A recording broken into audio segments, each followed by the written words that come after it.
Hasta hace unas 3 décadas en un país de África existía la creencia de que la evolución y el desarrollo de la nación dependía de que las razas se mantuvieran separadas. Por eso, desde 1948 se aprobaron diferentes leyes para limitar las libertades y derechos de la población no blanca. Por ejemplo, se prohibieron los matrimonios entre personas de diferente raza, se delimitaron las zonas donde podía vivir cada raza, se prohibió la participación de personas negras en huelgas y se prohibió la participación de representantes negros en el Parlamento. Pero tras largas décadas de protestas y presión internacional, en 1990 se comenzaron a abolir las leyes discriminatorias. Nelson Mandela y otros líderes opositores fueron liberados de prisión, y así comenzaría la transición política hacia una democracia, con una nueva constitución que estableció los derechos fundamentales para todos los habitantes sin distinción de raza. Años después, Sudáfrica se convertiría en el país más industrializado de África. Era promocionado como la joya económica del continente. Incluso fue la sede del Mundial de Fútbol de 2010 y hace parte de los BRICS, junto a Brasil, Rusia, India y China. Un grupo de economías que gozaban de rápido crecimiento económico y que supuestamente dominarán la economía mundial en 2050. Sin embargo, a comienzos de 2023, la Embajada de Estados Unidos en Pretoria, capital de Sudáfrica, aconsejó a los estadounidenses viviendo en ese país que tuvieran al menos 72 horas de alimentos, agua, medicina y artículos de higiene en caso de un posible colapso total de la red eléctrica sudafricana. De manera que la pregunta es ¿por qué el país más desarrollado de África está al borde del colapso? Algunos datos podrían resumir la situación actual de la economía sudafricana. Tiene una tasa de desempleo del 33%, una de las más altas del mundo, y el desempleo juvenil entre los 15 y los 24 años es del 62%. Para el 2021 el porcentaje de población en situación de pobreza era del 63%. Se dice que es el país más desigual del mundo, y ocupa los primeros lugares en el ranking de las tasas de delincuencia. Pero eso no es todo, porque a los males económicos de Sudáfrica se ha sumado recientemente la crisis de Eskom, la empresa estatal responsable de gestionar la red eléctrica del país. En Sudáfrica los apagones se duplicaron en 2022 y en 2023 ya alcanzaron una cifra récord. Hay días en los que la energía se va durante 10 o 12 horas. Primero los apagones eran ocasionales, una vez al mes, luego se presentaban 2 o 3 veces por semana, y en la actualidad ya son parte de la rutina diaria. Pero ¿cómo uno de los países más ricos de África llegó a esta situación? Resulta que cuando Nelson Mandela se convirtió en presidente de Sudáfrica en 1994, la electricidad barata se consideraba una ventaja de la libertad, por lo que se evitaba a toda costa las subidas de precios por miedo a la reacción pública. Así que la falta de inversión a costa de ofrecer electricidad barata deterioró fuertemente la capacidad de generación de energía de Eskom. Parte de la solución sería subir las tarifas. El problema es que muchos sudafricanos simplemente se niegan a pagar sus facturas de electricidad. Y de igual forma sería muy impopular cortar el servicio a tantas personas. Por ejemplo, en la ciudad de Soweto, con más de 1 millón de habitantes, se calcula que el 80% no pagan su factura.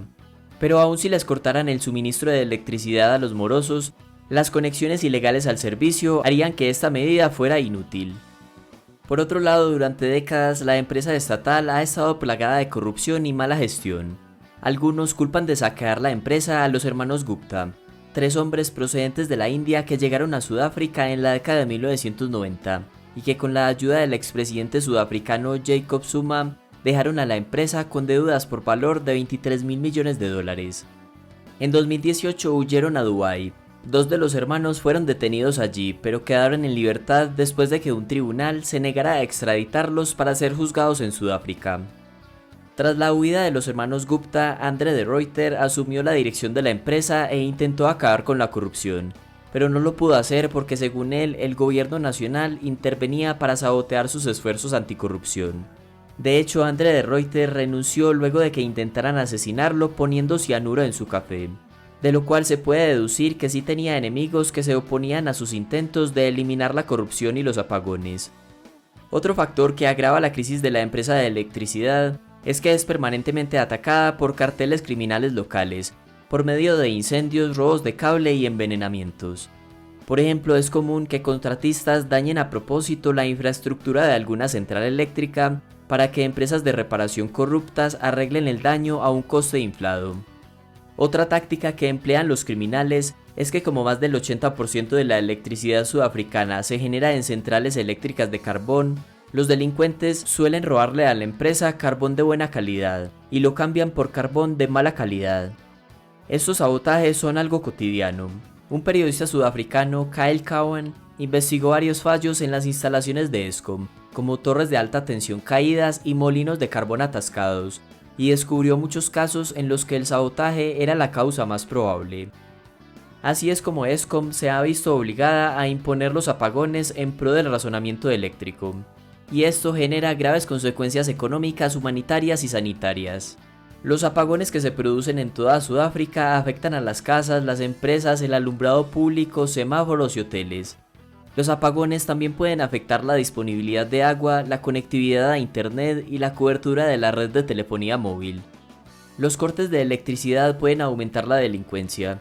Por ejemplo, cuando los semáforos dejan de funcionar se producen atascos de tráfico, los cuales aprovechan los delincuentes para cometer algún delito en contra de los conductores. Además, las residencias pueden ser blanco de ataques cuando las luces están apagadas, el alumbrado público no funciona y los sistemas de seguridad dejan de responder. En total, se calcula que estos apagones han costado a la economía sudafricana $50 millones al día. La incompetencia del gobierno, la corrupción y la delincuencia han dejado en ruinas las infraestructuras críticas de la nación más industrializada de África, obligando a las empresas a intervenir para solucionar los problemas y reemplazar al Estado. Desde hace varios años, las empresas envían personal para ayudar a dirigir los departamentos gubernamentales pagando sus salarios. Abogados de empresas trabajan en la fiscalía y banqueros en el Ministerio de Industria. Con su personal, las empresas reparan los baches de las vías, pagan algunos vehículos de bomberos y se encargan de que algunas zonas estén bien iluminadas. Que las empresas privadas estén reemplazando al Estado en sus funciones básicas era algo impensable hace unos años. El Congreso Nacional Africano, el partido de Nelson Mandela, ha gobernado el país desde 1994. Prometían una economía eficiente dirigida por el Estado, que elevaría a la mayoría negra oprimida. Pero 3 décadas después, el papel del gobierno como proveedor de servicios básicos es prácticamente inexistente en muchas regiones del país. Por eso es difícil imaginar un futuro positivo para Sudáfrica. Se calcula que se necesitarían 10 años de un gobierno eficaz y sin corrupción para superar al menos la crisis energética. Pero el último director de la empresa de electricidad que intentó implementar políticas anticorrupción y solucionar el tema de los apagones, renunció a su cargo y salió del país luego de múltiples amenazas y de un intento de asesinato. Hasta acá el video y muchas gracias por llegar al final.